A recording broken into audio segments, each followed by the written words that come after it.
Hi friends. Stove இருக்குது, gas இல்லையா?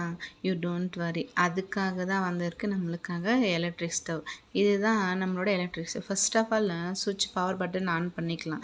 அதில் ப்ளக்கில் இது போட்டுக்கணும். ப்ளக் போட்டுட்டு எலக்ட்ரிக் ஸ்டவ்வில் பவர் பட்டன் ஆன் பண்ணணும். ஆன் பண்ணதுக்கப்புறமா அந்த ஃபியூச்சர்ஸ் எல்லாம் நல்லா அப்சர்வ் பண்ணுங்கள். First of all cooker. நீங்கள் குக்கரில் ஏதாச்சும் சமைக்கணும்னு நினைக்கிறீங்களா? அதுக்காக குக்கர் பட்டன் ப்ரெஸ் பண்ணுங்கள்.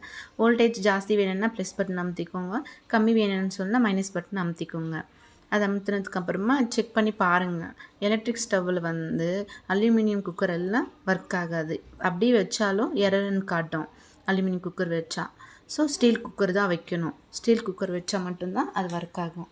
நீங்கள் ஏதாச்சும் குழம்பு தாளிக்கணும் அப்படின்னு பார்த்தீங்கன்னா அப்போ மைனஸ் பட்டன் கொஞ்சம் லோ ஃப்ளேமில் வச்சுக்கோங்க. வச்சுன்னு அப்புறமா குழம்பெல்லாம் தாளிச்சிட்டு ஏதாச்சும் வைக்கணும் அப்படின்னா ஃபஸ்ட்டு எண்ணெய் அதை மாதிரி வைக்கணுன்னா அந்த மாதிரி பண்ணி யூஸ் பண்ணிக்கோங்க.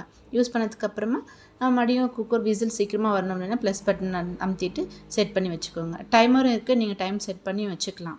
ஒரு 10 மினிட்ஸு, ஒரு 12 மினிட்ஸில் ரைஸ் எல்லாம் கம்ப்ளீட் ஆகிடும். ஒரு பருப்பு வைக்கணும் அப்படின்னாலும் ஒரு 10 மினிட்ஸ் 8 மினிட்ஸில் கம்ப்ளீட் ஆகிடும். ஸோ அதுக்காக நீங்கள் செட் பண்ணி வச்சுக்கலாம். டைமர் இருக்குது அதுக்காக. டைம் முடிஞ்சதுக்கப்புறமா நெக்ஸ்ட்டு எல்லாமே அது மாதிரி செட் பண்ணி வச்சுக்கணும்.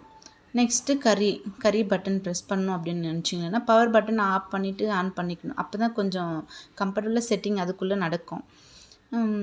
கறி பண்ணணும் அப்படின்னு நினச்சிங்கன்னா கறிஸு அதை காரக்குழம்பு அது மாதிரி ஏதாச்சும் வைக்கணுன்னா கறி பட்டன் ப்ரெஸ் பண்ணிங்கன்னா அது சமைச்சிக்கோங்க.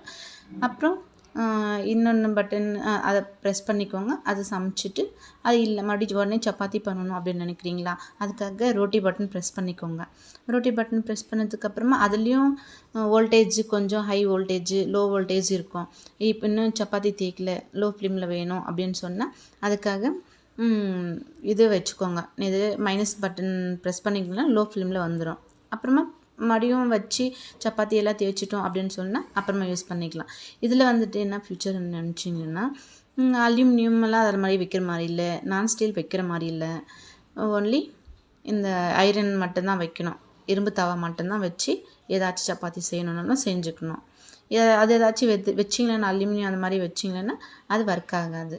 சப்பாத்தி முடிச்சிட்டிங்களா உடனே தோசை செய்யணும் அப்படின்னு நினைக்கிறேன். தோசை செய்யணும், சப்பாத்தி ரோட்டி தான் ப்ரெஸ் பண்ணணும். பட் லோ ஃப்ளேமில் வச்சுக்கணும், தோசைலாம் செஞ்சுக்கணும். அப்போ தான் நல்லா வரும், இல்லைன்னா தீஞ்சு போயிடும். அவ்வளோதான் ஃப்ரெண்ட்ஸ். அப்புறம் இட்லி செய்யணும்னு நினைக்கிறீங்களா? அதுக்காக இட்லி பட்டன் ப்ரெஸ் பண்ணிக்கோங்க. இட்லி பட்டன் ப்ரெஸ் பண்ணதுக்கப்புறமா அது ஆட்டோமேட்டிக்காக இட்லி பாத்திரம்லாம் வச்சுட்டு அதுக்கும் ஸ்டீல் பாத்திரம் தான் வைக்கணும். அலுமினியம் பாத்திரம்லாம் வைக்கக்கூடாது. அதை வச்சதுக்கப்புறமா இட்லி மாமூலாக செய்கிற மாதிரியே செஞ்சுட்டு முடிச்சதுக்கப்புறமா டீப் ஃப்ரை பண்ணணும்னு நினைக்கிறீங்களா? மறுபடியும் டீப் ஃப்ரை பட்டன் ப்ரெஸ் பண்ணிங்கன்னா ஏதாச்சும் நல்லா ரொம்ப நேரம் வேக வைக்கணும், இது மாதிரி புட்டு அந்த மாதிரி ரொம்ப நேரம் வேக வைக்கணும் அப்படின்னு சொன்னால் டீப் ஃப்ரை பண்ணிங்கன்னா ஆட்டோமேட்டிக்காக டீப் ஃப்ரை ஆகிடும். சாட்ஷீட் பண்ணோன்னு சொன்னால் நல்லா கொஞ்சம் இந்த குழம்பு மாதிரி இப்போது டமாட்டோ கொஜ்ஜு அந்த மாதிரி ஏதாச்சும் வைக்கணும் அப்படின்னு சொல்லிட்டு நினச்சிங்கன்னா சாட்ஷீட் பட்டன் ப்ரெஸ் பண்ணிங்கன்னா யூஸ் பண்ணிக்கிங்கன்னா கொஞ்சம் நல்லா பெனிஃபிட்டாக இருக்கும்.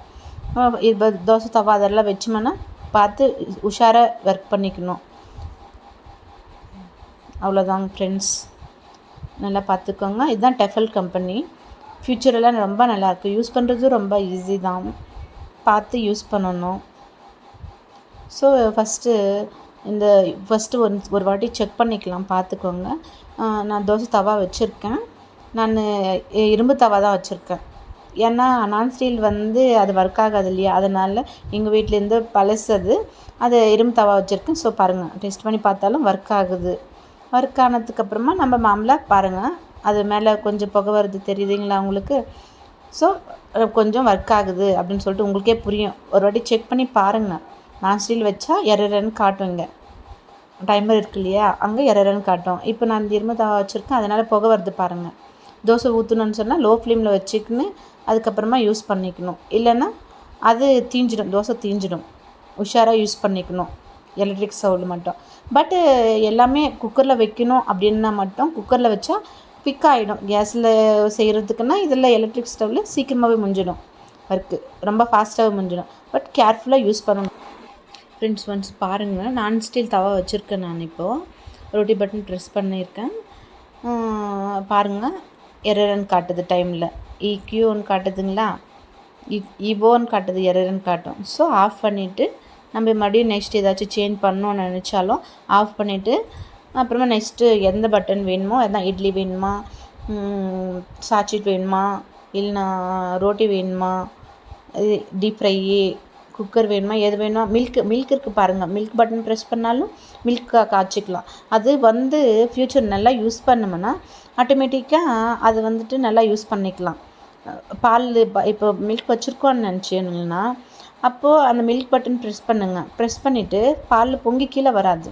அது எலக்ட்ரிக் ஸ்டவ் மேலே அந்த ஸ்க்ரீன் கிளாஸ் இருக்குது. ஸோ நம்ம கேர்ஃபுல்லாக யூஸ் பண்ணணும். அது மேலே ஏதாச்சும் எடுத்து போட்டோம்னா மில்கெல்லாம் நம்ம வச்சப்போ அது பொங்கி மொத்தமே கீழே போயிடும். அது உஷாராக பார்த்துக்கினா மட்டும்தான் அது பொங்காமல் நம்ம கரெக்டாக யூஸ் பண்ண.